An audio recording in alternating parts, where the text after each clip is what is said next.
Now, Wave 31 Storm Tracker Chief Meteorologist Jeff Castle with 31 Triple Doppler.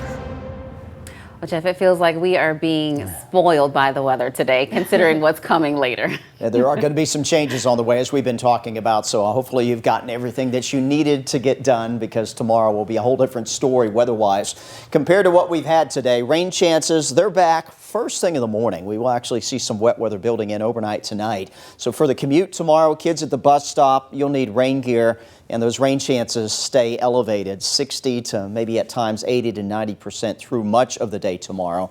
Later into the afternoon, we'll begin to see the wet weather break up and begin to move on out. But right now, your Tuesday, pretty well looking like it's going to be a washout, all things considered. Still going to be mild, though, despite the rainfall. 63's average. We're back around 70 on Tuesday, right at that average number on Wednesday. And then the end of the week, we're still eyeing for the coolest air of the season so far. Temperatures for highs will be back into the 50s, likely for several days in a row. And what you don't see here are the morning lows, which will be getting down into the 30s, maybe even within a few degrees of the freezing mark for some of us by the time we hit the weekend. So we are preparing for a chill on the way later this week and as we kick off the coming weekend. Right now, it does remain quiet. Wave 31 Triple Doppler, no rain yet, but it's getting closer. Here's our next cold front and weather maker.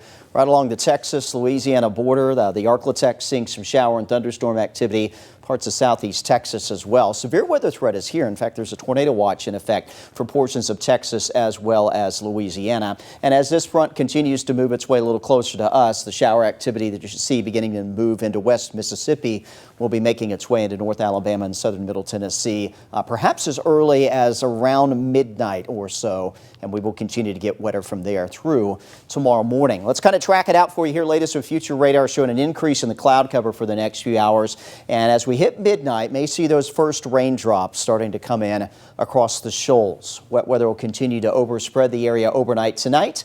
Maybe an embedded heavier downpour, won't rule out. A few rumbles of thunder out there as well, especially early in the day on Tuesday.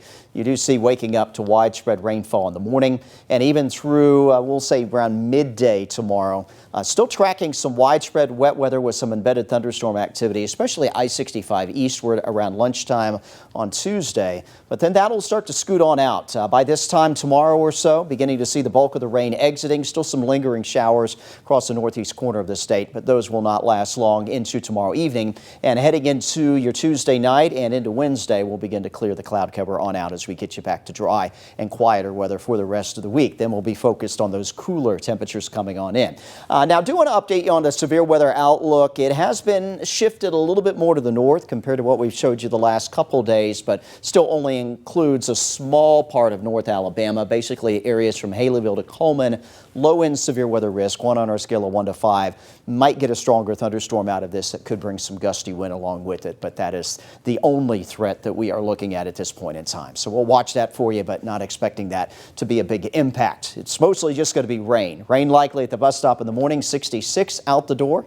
Coming home from school, still some showers around, although they will be starting to end in some areas with temperatures running almost around that 70-degree mark for your highs. We'll go 71 in the Shoals tomorrow, 69 Athens and Fayetteville, 70 in Huntsville, 68 in Guntersville, and looking for similar temperatures there in Fort Payne. Rest of the week should be quiet, but again, as we head through this 10-day forecast, it is going to be cooler. 63 on Wednesday. There are your 50s. Thursday, Friday, Saturday.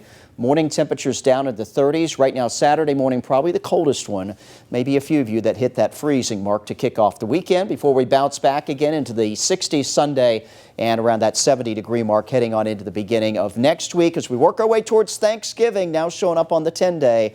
Probably another weather maker coming on in, so there may be some rain for the holiday. We'll keep an eye on that for you, and temperatures likely starting to cool back again as well as we work our way towards that long holiday weekend. But again, looks like wet weather will be the story tomorrow and much cooler weather later this week, but at least it'll kind of feel like Thanksgiving going forward. Yeah, just get ready for the rainy school drop-off tomorrow, right? I know. It always takes longer when it rains. It does. Yeah, Jeff, that morning thank you. commute as well will take probably a little bit longer Yes, for a lot of folks absolutely. also. Yeah. Jeff, thank you.